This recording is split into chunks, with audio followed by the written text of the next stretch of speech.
tears being here. So thank you all for, really, thank you all for coming. Thank you, Malaprops, for having me. Thank you for my mother for agreeing to do this one here too. This book is set here in Asheville and in Penland, North Carolina. And my parents wouldn't let me call it Penland in the book. So it's called Hammersmith, but you can use your imagination. And I'm very excited about what I get to read today because it's not the parts I get to read everywhere. I think it's the parts that everyone here will enjoy the most. So the book is about a girl who kind of drops out of the art world and she rejects all the ethos of what's happening there. And she decides to move to the mountains of North Carolina and she decides to wash away the sins of the New York City art world in craft school. And so our character, her name is Esther. She's just decided that she can handle going back to New York. She has a friend who has a gallery opening. And she's gonna go to the dinner. And so she's kind of swallowed her pride, but she's feeling good. She's like engaged to her fiance. They have a house. It might be on Conley Ridge, I'm not sure. So I'm gonna start by reading the bit where she's at the dinner. And I don't know if you've ever been to a gallery dinner, but you can get stuck next to people you don't want to be stuck next to. And so this is sort of the situation at hand. Let's move my post-it. Okay. So she gets seated next to this extremely wealthy woman named Naomi Duncan, who has rich, like just everything, skin, hair, face. And she's just sort of sitting there like, what are we going to talk about? So this is how it starts. And so Naomi asks, and how do you know the artist, Memphis? We went to school together. Ah, and what sort of art do you make? Well, not art, I make craft. Naomi cocked her head. What's the difference? One is about process and use, and the other is about market and value. I pause looking around the room, and ego, craft has no ego. Anyone can learn it. Anyone can master it. Art relies on the isolation of genius, whereas craft is moral. Naomi extended her lower lip and she looks around this packed room and she says, so you think this is all bullshit? I nodded to indicate yes. Me too, she clucked, laughed, then hushed her voice. I'm only here because Sylvia Burton, the gallerist, is on my board. She took a sip from her wine glass. I mean, I do like the paintings. As do I said, relaxing into my wooden chair, remembering one of the lines I'd seen people repeat earlier, Memphis is a genius. It's the name of the artist. Naomi flagged the waiter down and ordered a new bottle of wine. I watched as she spoke. Her lips were sealed in a subtle natural color, and she seemed more earthy and less glamorous. Not that Natalia, her friend who was just there, left. Beauty by proxy was a concept my mother had introduced me to. My mom, Caroline, was an angel-faced Betty Draper type, ever aware of the favors she performed for the world, scooping her good looks like ice cream just by showing up. I touched a lump of fat under my chin. Whenever I thought about my mom, I grasped that unworkoutable piece of flab. We looked nothing alike. I took a sip of water and stared at Naomi. She was a small woman with high, shimmering cheekbones and a small, burrowing eyes like marbles pressed into bread dough. She had a sort of prophetic New Age look, part Florence and the Machine, part aspirational Jane Goodall. She was wearing a huge hunk of rose quartz caged in silver around her neck, and a dozen or so bangles that moved up and down her wrist as she drank. So, where do you practice your craft? She asked, after setting down her glass of the new pist-hued natural wine. Hammersmith, in the Blue Ridge Mountains. I bought a house and a studio with my fiance near Asheville, she asked exuberantly. Yeah, it's about an hour away. I was surprised she knew about Asheville, but it was a a hotspot for well-heeled hippie retirees. I fidgeted with a folded piece of cardstock bearing my name. I go to Asheville frequently. I love that it's vibrant, yet still remote. My astrologer actually told me that I should be there. I've been really interested in astro mapping. Have you tried it? I shook my head. Well, with their advice, I decided to base my latest project out of Asheville. Oh, for the water management stuff. She described this earlier. No, well, actually, hydroponics are involved, she said with a wink, but I couldn't compute, so it was maybe a weak joke. But no, it's not the water management. She followed up flatly and leaned in as if she was telling me a secret. It's a very special project. The way she said special sounded perverse. Too round and warm. The other tables had quieted, Noki in mouths. I snuck glances at Naomi as she arranged her napkin on her lap. Despite smelling faintly like patchouli, she was extremely neat, as if every red hair on her body was accounted for. There were probably multiple people in this city who would notice if she lost a strand. Her stylist, her dermatologist, maybe a husband. What would we talk about for the next hour? Naomi looked at her thin gold watch, and I assumed she was thinking the same thing. Do you have kids? I asked, inadvertently placing my hand on my empty uterus, my mind reeling backwards to the image of my own kitchen calendar garnished in Jessica, my fiance's handwriting with the words, fertility clinic, 12:30. I do, Tabitha, she's 19. Nice, I said, unsure how to follow up.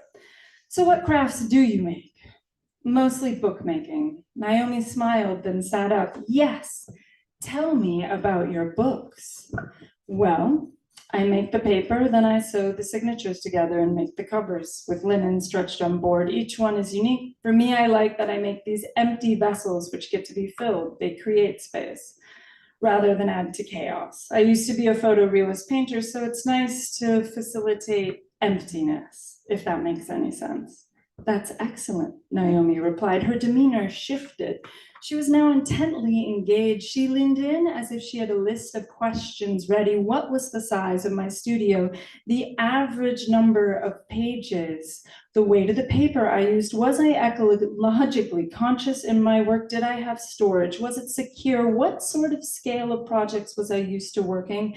Did I do custom jobs? Finally, Naomi dipped her head over the table, her longest beaded necklace nearly grazing the cocoa-dusted tiramisu. I have a proposal.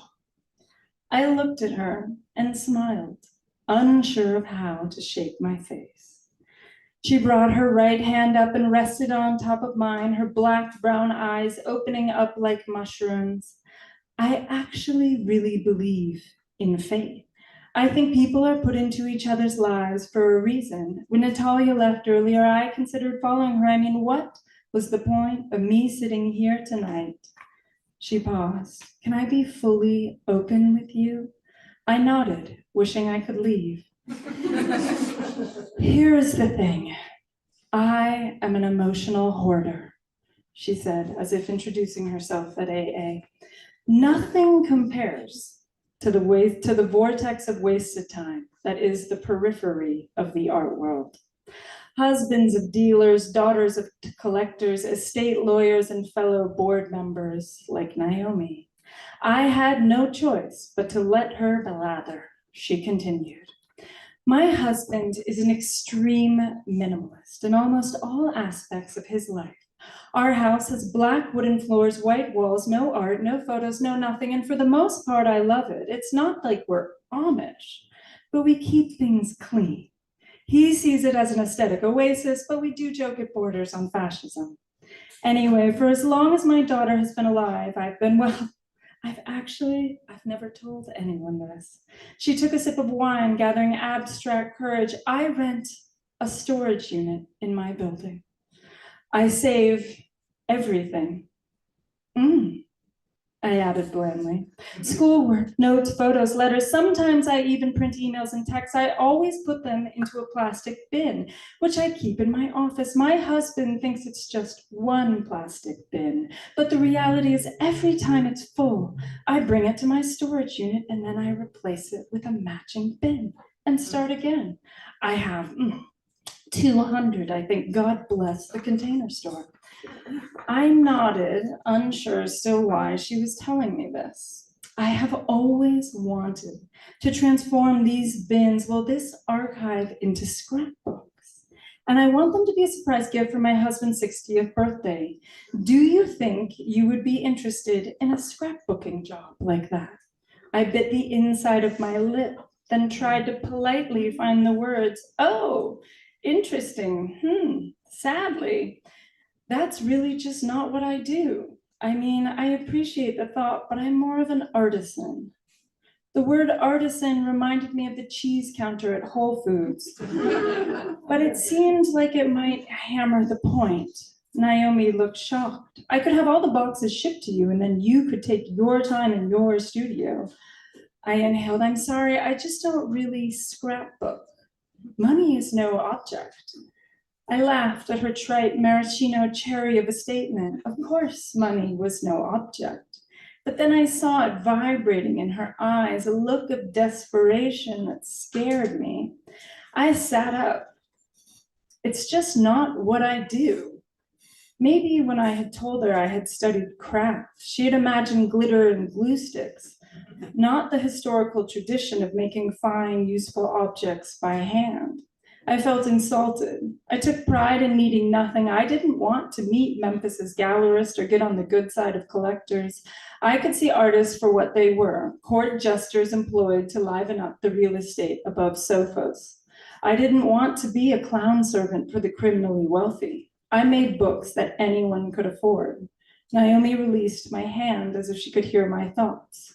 She then dipped into her pocket and retrieved a white rectangle. Please keep this conversation to yourself. And if you change your mind, call me. I stood awkwardly as she got up to leave and watched her small form vanish out of the restaurant. So,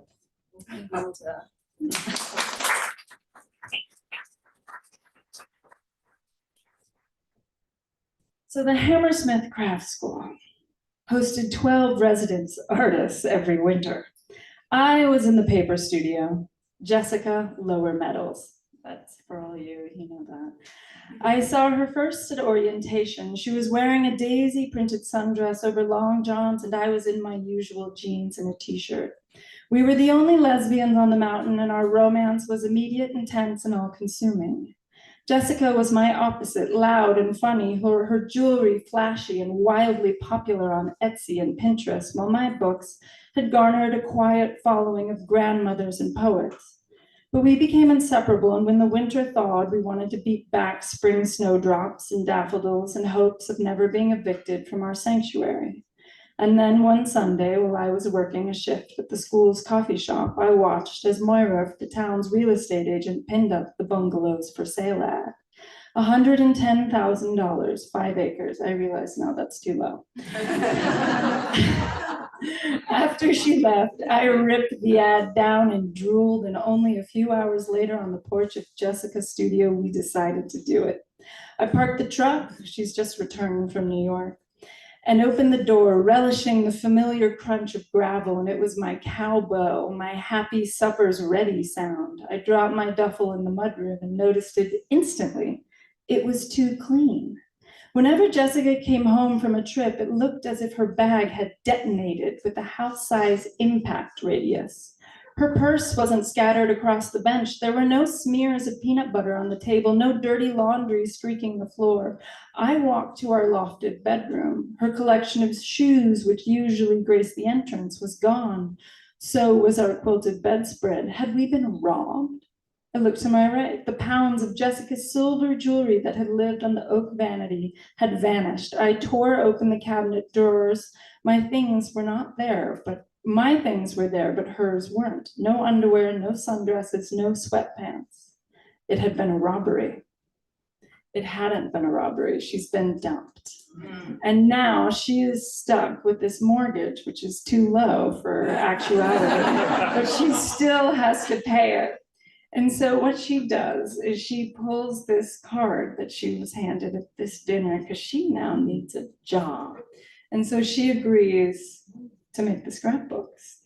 And so I think it's just like a day later, a truck shows up with 200 bins of stuff from this family, this woman she does not know, but she becomes very quickly obsessed with, because we're going to find out that this character is maybe the worst type of person you could invite into the private folds of your life. And she's about to know everything about them.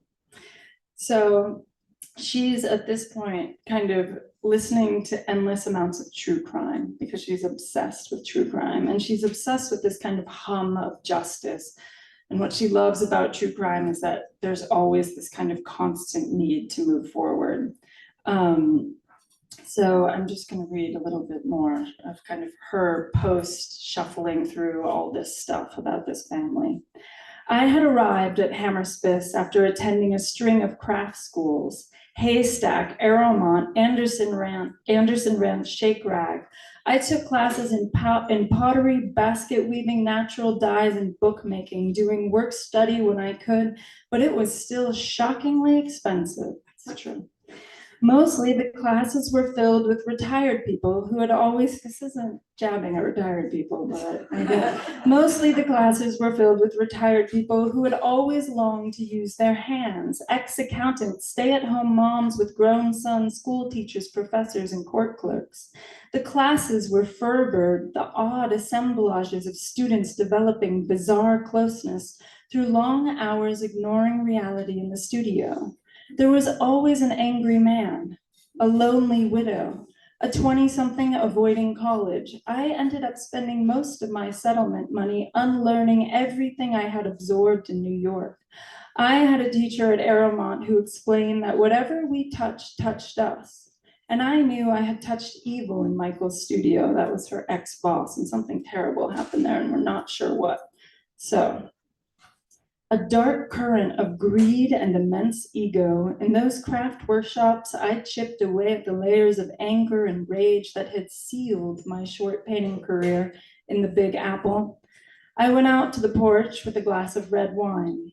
The night air felt good. I stared at the barn, and the barn is filled with all these bins of stuff about this family. I'd met a guy in my ceramics class at Haystack named Dave, who had worked his whole life at a nuclear storage site in Aiken, South Carolina. Dave's job was to monitor the turquoise wells of water that cooled the spent radioactive fuel rods, just like Homer Simpson, he joked. I had enjoyed hearing about his work, the yellow hazmat suits, the pulsating toxicity at the bottom of the pool. From the porch, my barn filled with Naomi Duncan's plastic boxes felt similar. I wanted to seal them off, to keep their poison from seeping into my life. I could already feel the pull, my desire to slip into obsession, and I knew proximity to wealth had the power to dement. Soon enough, I'd find myself absent-mindedly comparing stainless steel fridge prices online. I promised myself that tomorrow I wouldn't go on Zillow and look up all their houses. I would focus on the podcast I was listening to. I would wear a hazmat suit like Dave. So she is getting more and more into it. So I'm going to read one more bit and then summarize a little bit, and then I'm going to introduce my beautiful mother. So bear with me. I spent the evening in my kitchen, away from the photos and piles of paper, stitching together blank scrapbook signatures, while listening to a podcast about a girl who vanished from a hippie hotbed in Colorado that sounded oddly similar to Hammersmith. Despite living where I live, burning Palo Santo and using bamboo toilet paper, hippies still made me uneasy. I knew the sunshine of the self-described healers and free spirits was often laced with the shipwrecked libertarianism, every man for himself. The Colorado girl disappeared after a drum circle, so this is the true crime thing she's listening to, she can't stop. which the podcast took oral advantage of, thumping away, as the hippies explain in different tonalities that no one in the area likes talking to law enforcement. People do a lot of drugs, and everyone is known to each other only via nickname. Bar boy, wind grip, big cat. This is the essential perversion of true crime and what I like best. It is just a guy in a Uniqlo vest with a condenser microphone and oversized headphones. An amateur journalist, a weekend psychologist, or a retired grocer with a love of LexisNexis. Podcasters are not cops. They sit on front porches of accused killers and wait outside of McDonald's bathrooms, mics on, without having to file paperwork or get approval from above. They are emailed in the middle of the night in all caps by the family members of victims who think the police aren't doing enough. They are drunk dialed by suspects and follow clues which seem too ludicrous to be written down in official notebooks. Despite the obvious fetish for forensics, there is a low-key cop-hating culture baked into true crime, because it's always either the pig's laziness or racism or obsession with the wrong suspect, or unwillingness to see sex workers as people, or just old-fashioned botching of things. So our character kind of sees herself as a bit of a demented detective. And she's gonna keep going through all of this material, and she's gonna stop hearing from Naomi at some point. And she kind of gets obsessed with the daughter. She's very involved with finding out what's going on with this family. And she can't get a hold of Naomi, and the birthday where these scrapbooks are supposed to happen passes. And something happens to Naomi, and she finds out she's dead.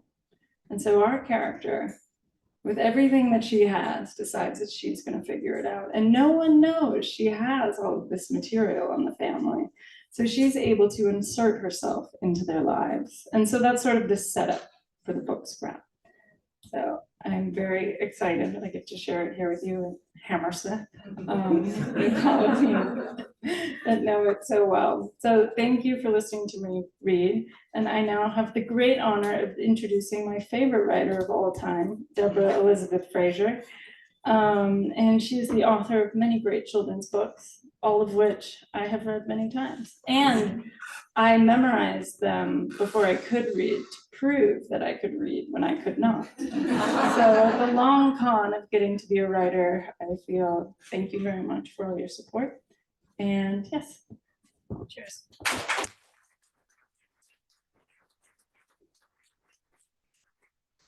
Thank you, daughter.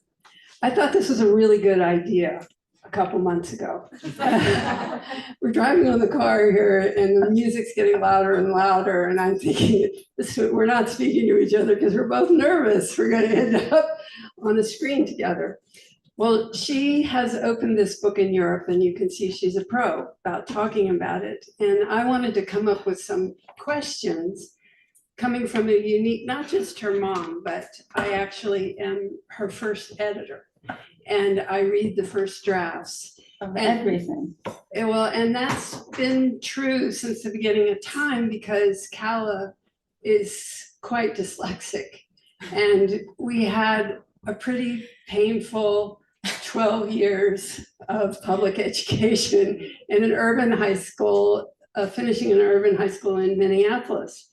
And only our neighbors have any idea of what this actually means, which that means you sit at the dining room table in agony as you're working your way through a writing project.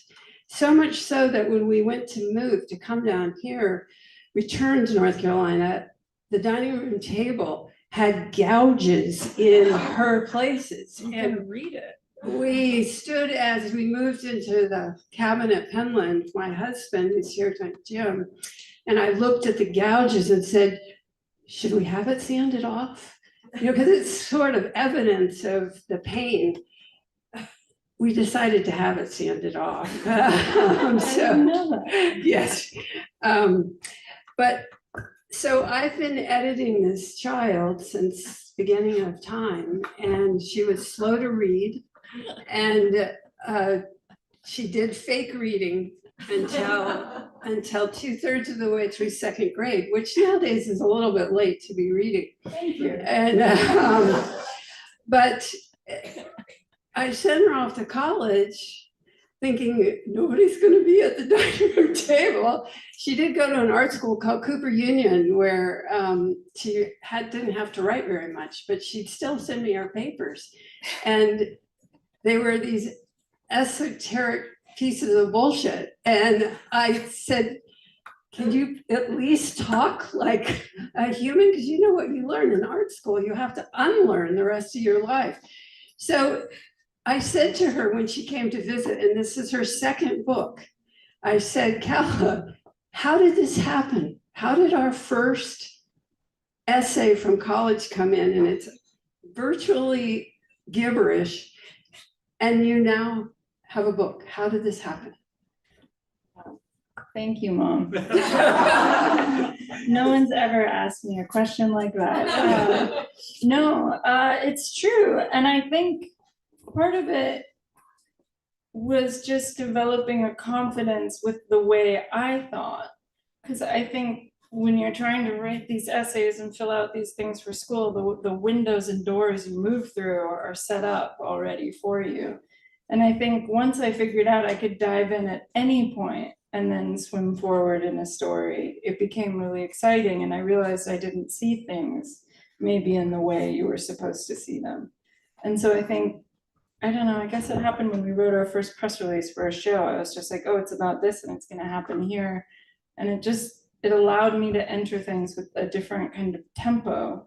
And I think that's this thing. I think a lot of kids, dyslexic kids, any kids, it's really hard to react to being asked to do things because maybe it's not the way you start to think. So I feel very lucky that it didn't traumatize me to a point of thinking that I couldn't write. Yeah. And that to me is more the joy of it. And then you kind of learn, and I learned how to write a book because I wanted to learn. So then I had to read a ton of books, and I wanted to write a thriller. And so I had to read a ton of thrillers. Great, that was lovely. That's what that doesn't work. But no, so I think it was this mix of kind of enjoying how I did things and knowing it wasn't normal, but then also taking a format like a thriller, which really is a format. And I always say it's sort of like a math equation, which I also can't do. We won't open that can of worms. We were too fluent about my lapses in English. But I think you have to solve it. And so there's this joy for me that it's this like kind of complicated thing that always has to sort of work itself out. And then you can kind of enter it at the weirdest point possible and then solve it. So for me, kind of the way I think and the way the structure of like a thriller novel is set up is very satisfying. So how do you plot a novel? Well, I don't. And you know that because I'm always sitting around being like, well, what if?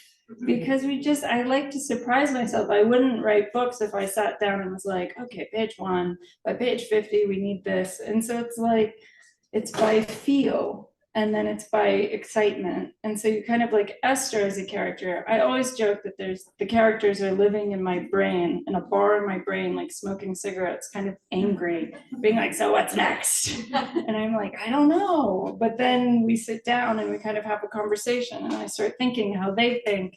Then all of a sudden we're in a bar in Asheville and like, we know something needs to happen here, and then it does. And I enjoy also plotting and talking with my friends and kind of building things naturally. And so there's no overarching outline. No, there's not. We watch Masterclass sometimes because Mom doesn't like narrative tension. And Dan Brown has a pretty funny one where he's sitting in a throne and he really goes through everything. And I think how you have to have it all plotted out, and then that's how you can make lots of money and lots of books. And I think I have the opposite, where I just like kind of have a tangle of an idea, and then I just have to slowly sift through it until the pieces start to show themselves, these windows and doors and places that you wouldn't expect, and then you get to go through them. Nice. I will say that editing Calla as a young person, she had this very peculiar way of using adjectives. And I remember thinking, I could fix this as a teacher, in my teacher head next to this kid. who's pressing into the table. And then I decided, no, I'm not going to fix this. We're just going to see what happened. So as you're reading this book, you will see that manifesting itself as an adult. And it's a glorious thing. You will see adjectives used in ways you wouldn't even ever think of. I mean, you can't fix it now. No, you can't fix it now. No. No, which we're happy about. So, okay, one of the questions I had was, Calla has a pretty intense life. She's an artist first and runs programming spaces. Right now, she's running a 49-seat theater in LA and called New Theater Hollywood. And it's a crazy sitcom of a life. How do you write a novel in all this? I can write anywhere. I think it's because I don't think it's precious, because I never thought I was good at it or something, you know, like it's a joy. And I don't just like have my phone out. If someone says something, I'll write it down. I have my laptop out. I like to write in between times. And I have given myself the opportunity to try noise canceling headphones. That's great. But I like writing in the mess of life. I like everything falling in. And if I go somewhere, usually it ends up in the book. You know, it's like kind of everything sort of gets to unleash at the same time, life and the story. Nice. So she means this. We'll be cooking dinner and she's writing a chapter right in the living room while everything is happening around her. But I thought that because we're here in Calla's now hometown, that something should happen that wouldn't happen anywhere else. And so here's a family confession. We do have a storage unit here in Asheville. And and I said, let's go by and pick up a couple things. So last night we went by and It feels like we're gonna start singing and dancing, but no. So we went to get to show you a little history of scrapbooking in my family, and I went to get this, which is one of 45 scrapbooks that my mother made of every single trip she ever took. This is a trip to Paris, coming to visit Jim and I before Calla was born. In this box, which is there, I find next to it something I hadn't ever looked at. And this is my mother's journal of coming to Montreat and taking a trip to Asheville to see a doctor. And it is from 1922, and it looks like this. But I would like you to hear what she wrote in the front of it. And it looks like this in the front.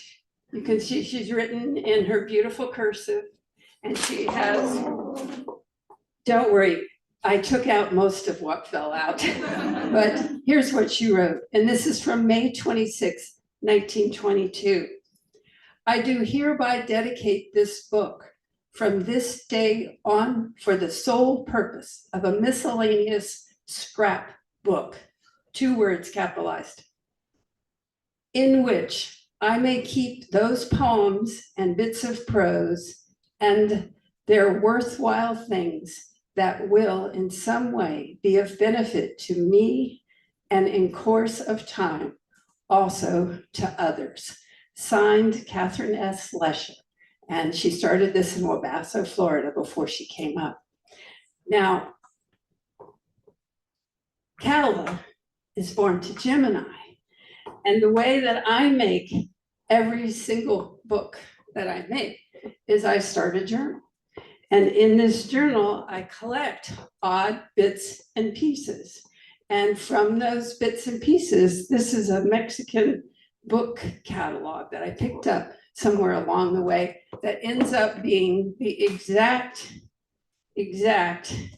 image that influences this book, Miscellaneous, a Vocabulary Disaster. So then we have the child that I told you sitting at the dining room table. She turns into a teenager.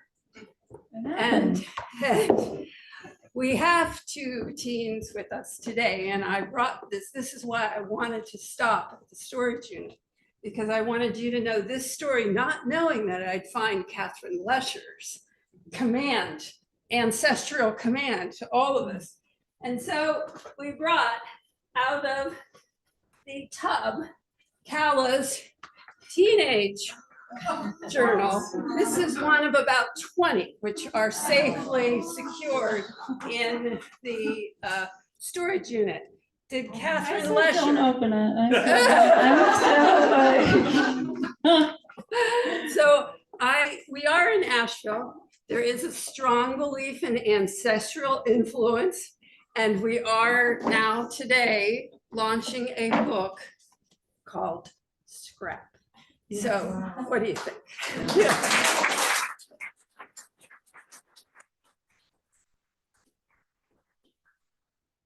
So does anyone have a question from the floor? Anyone have a question that you'd like to ask? Yeah. I'm interested in how you told your process of just starting and untangling. It sounds like the same process, maybe it's obvious, that Esther does in going through all of those boxes. You see a parallel? I do, yeah. Esther's crazy. So I like to not think of myself as Esther. I have to, for my own soul, do that. But I do think I think she comes up with, you know, in the way that I like writing really fantastical stories, she starts writing and applying fantastical stories to the characters and people in this family. So she sort of starts seeing things where they are not. So in that way, she is sort of kind of taking authorship over people's lives that are not hers to author, which arguably, as a fiction writer, I might be doing the same thing. Yes. That's a good question. Yeah. I wanted to know if your mother has influenced you at all in your writing, if so, how? And also, Debra, if your writing has changed, even though your genres are so different, but if your writing has changed and if she's inspired you in some way as a writer. Why don't I take it first? Because it came first. All the ideas that I have that have manifested in books came through some sort of experience that we had together. Miscellaneous vocabulary disaster. A girl mistakes the word miscellaneous. She thinks it's a person. And that turned into a book that is now turned into an international series of vocabulary parades. I mean, so her influence on me is a given. My influence on her, I did not stop that weird adjective. She is her own person. And no, but mom writes children's books, which means you have to say exactly what you mean. There's not many words. And I think you're able to put in the complexities of the universe in not many words. But I see the that's- picture book more like a poem than a prose, but she's definitely a prose person. But I take that, I always want, and I have this thing with writing where every paragraph, I want it to be a story unto itself. And I always want it to have like a lot of honesty and like all the pain and realness and complexity. And I think I have that from mom. So, and I know we're coming at the end of our time here, and I wanted to have Calla tell a little bit about what it's like to sell a movie option in a book. So you want to speak to that? Yeah, it's like gambling. You never know. We just got one really far and then it fell apart and now it's gonna get remade as a movie. And I have the scrap right now we're working on for a TV show and I have the pitch and I pitch and then you wait till you go pitch for the streamers. So it's right now I'm partnered with House Productions and Lionsgate and it's been very fun. And I fantasize about it being shot right here and I'm very excited about it. And yeah, it's a fun one. So it's good, but it feels like gambling. You never know. So we'll see. Well, yes. We have a question from the at-home audience. Oh, great. But I don't need to, if you want to finish your thoughts. No, go ahead. Okay. So this is from David. He says, hi, Calla. Oh, hi, David. How does making art and the freedom that can give you help you use those skills for writing?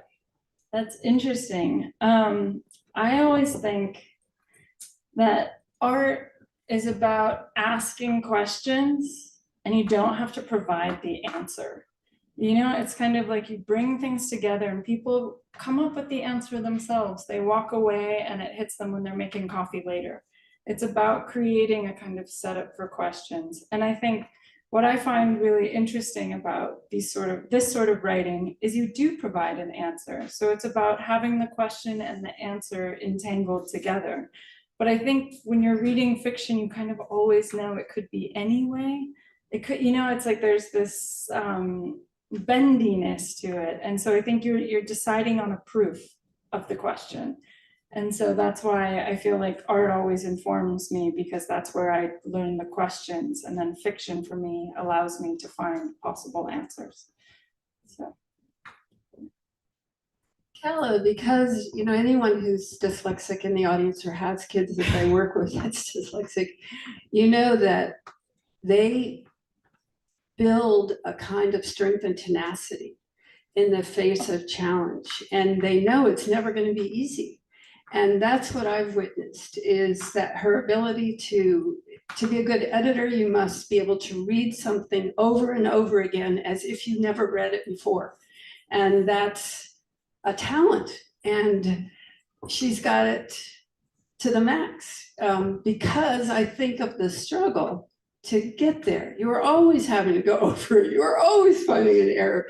You're always finding an error after it's printed. You know, it's just like, it's a beautiful thing to watch it in your daughter. And it's been a privilege to accompany her on this. Well, thank you for editing. Thank you. We do have space if anybody else here, we have a little time before we get to the top of the next hour. If anybody else has a burning question. Anybody have a question? Bruce? Yeah. If I remember correctly, your mother knew Paula Sparenson. Yes. And I want to know, are you one of his godchildren? I am, and he taught me how to bind books. So this is in a small way also for Paulus, and MC Richards makes an appearance in it.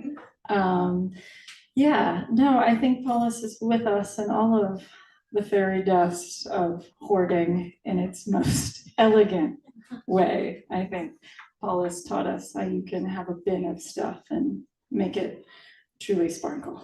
Well, and the consummate journal maker, obviously his influence is deep. That's what it seemed like. Yes. You were powerfully influenced, starting with your mother. Yes, yes. Paula Sparenson, for those of you who don't know, is a potter who turned to writing, and he did a book called Finding One's Way with Clay. But he was really about living and watching life and recording it in the journal. And he was a magnificent person. And he was a dancer. He danced in the studio of Martha Graham and then had an injury, came to Clay, worked with Karen Carnes, and ended up at Penland. And he had no children of his own, so he adopted fairy godchildren. And Calla, that's what Ruth was asking, was Calla one of those? And absolutely, she joined a small battalion of fairy godchildren who are all over the world. Including my son Amos. Yes, including Nicholas, yes. Yeah. Yes, any, yes? We'll just open, if there's one last question, we can take that, and then otherwise we can move to signing. Okay. Yeah, unless you have, did you have more questions for each other? No, I think that's good on our side. We're just relieved we made it through. Thank you.